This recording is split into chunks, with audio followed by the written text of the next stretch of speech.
If you want to add a photo to a contact on OnePlus 15, first of all, we're going to open the phone app.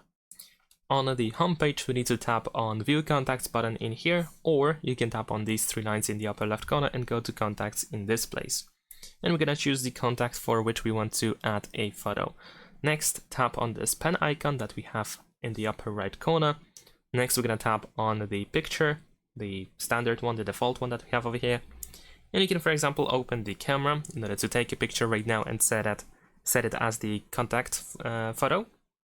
We can also go to gallery in order to choose a photo from the gallery. And we have some additional options as well, like illustrations, monograms, and so on and so forth.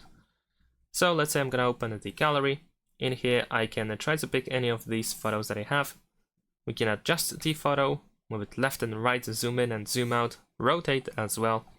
And once you set up the photo, we can press choose and then save in the upper right corner.